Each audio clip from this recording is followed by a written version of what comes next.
J'arrivais à 23 ans, j'avais perdu mes études, mes familles, j'avais perdu toutes mes amies, mes repères, mes racines. Et à 23 ans, il faut tout commencer des zéros. Je parlais pas français, j'avais aucune culture par rapport à la France. Je suis Logine Neama, j'ai 30 ans.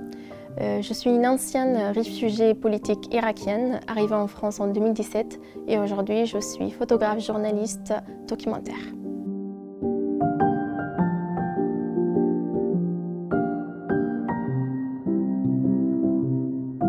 Je me souviens très bien de la guerre de 2003 qui était annoncée sur les télés. Quand les États-Unis ont décidé d'envahir l'Irak, j'entendais ça, juste un mot guerre sur les télés, mais je ne savais pas c'était quoi la guerre, c'était quoi la réalité. Et au fil du temps, quand on n'avait pas d'école, pendant plusieurs mois, qu'on devrait rester à la maison, on ne pouvait pas sortir comme on pouvait faire avant, que la guerre était là, a été déclenchée partout, que je ne voyais pas mes amis, qu'on ne pouvait pas jouer sur la route comme on faisait toujours. C'était là où il y avait une grande différence entre ma vie d'avant et ma vie après la guerre. Mon père, il avait ses entreprises dans le sud, on avait notre maison, mais la grande partie de notre famille, ils étaient dans le nord de l'Irak, dans une petite village qui s'appelle Karakosh. C'était un village où vivaient la plupart des chrétiens d'Irak. Sauf que nous, mon père, il a déjà travaillé dans le sud depuis petit et du coup, on avait une vie plutôt dans le sud de l'Irak que de nord. Et quand le moment où était déclenchée la guerre, on avait le choix soit de rester sur les bombardements, soit d'aller se réfugier dans le nord,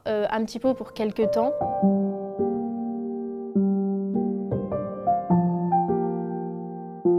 On a fait face à un événement qui était horrible pour nous. En 2005, mon père s'est fait kidnapper devant la maison. Il rentrait de son travail et il y avait sa voiture, il n'y avait personne dedans. Elle était démarrée, mais il n'y avait personne. C'était là où on a compris que mon père s'est fait kidnapper. Comme il n'y a pas de police, il n'y a pas de soldats, il n'y a personne où on peut y aller. On a compris que ça va être peut-être compliqué, soit il va revenir, soit il est parti pour toujours. Et quelques jours après, on a réussi à avoir l'appel des gens qui ont kidnappé mon père. Ils ont dit on veut de l'argent. On a essayé de trouver de l'argent, on a essayé que mon père il va rester vivant. On ne savait pas s'il était vivant ou pas. 10 jours après, on a réussi à récolter tout l'argent qu'il y avait et donner cet argent aux gens qui ont kidnappé mon père. Mon père, il revient le soir, mois de juin 2005. Il est revenu, il était frappé, ils l'ont pas donné à manger pendant 10 jours. Il avait très très mal partout dans son corps. Ce qu'on a fait, c'est que nos oncles qui est venu du nord de l'Irak jusqu'au sud, et il nous a récupérés tous avec mon père et avec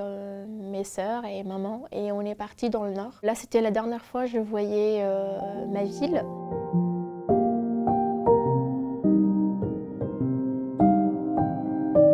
Le premier jour de mon rentrée à la fac, il y avait 2 bombardements qui étaient explosés juste à côté de moi. Et je suis revenue à la maison, j'ai dit à mes parents que je ne veux pas faire mes études et de mourir en même temps. Je suis restée à la maison pendant quelques jours, mais au final, j'ai découvert que j'avais pas grand-chose à faire à la maison.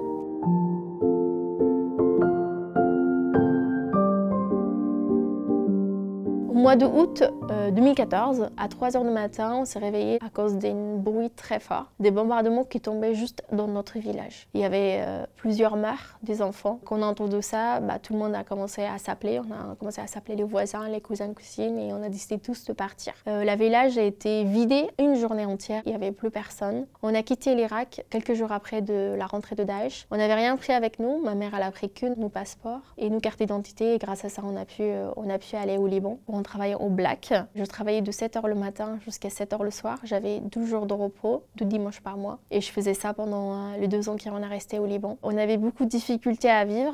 Le salaire qu'on avait, il n'était même pas assez pour continuer à vivre en fait au Liban. C'était complètement dur. On était hors la loi. Si les policiers savaient qu'on était là, ils pouvaient nous faire quitter le pays.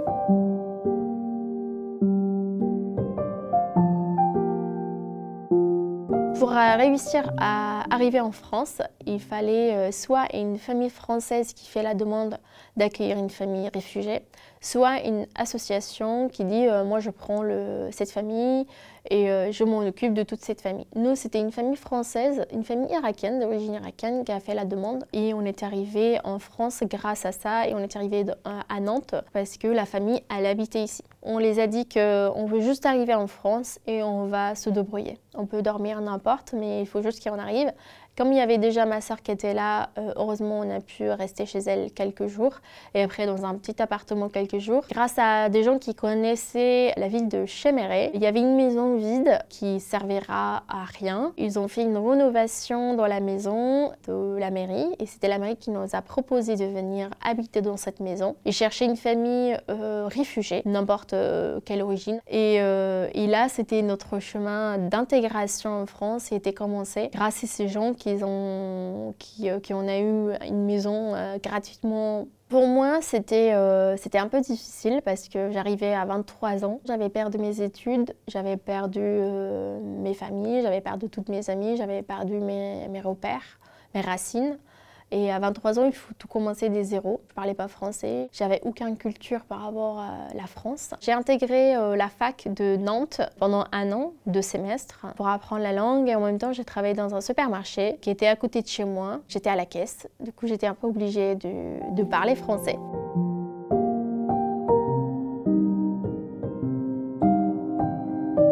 J'avais toujours cette côté que j'avais envie de raconter mon histoire et l'histoire de beaucoup des réfugiés, beaucoup des enfants qui vivent la guerre aujourd'hui on est en 2024, mais il y a toujours le mot guerre qui circule.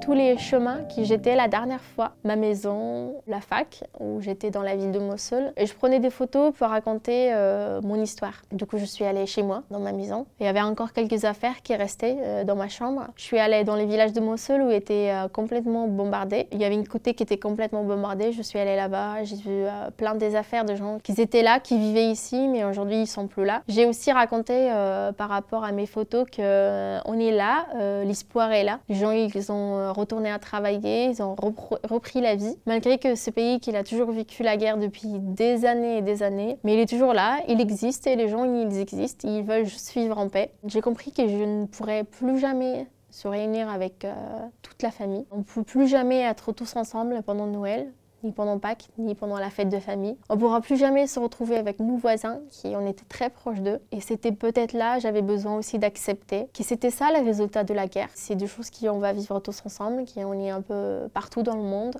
mais je peux toujours retourner en Irak.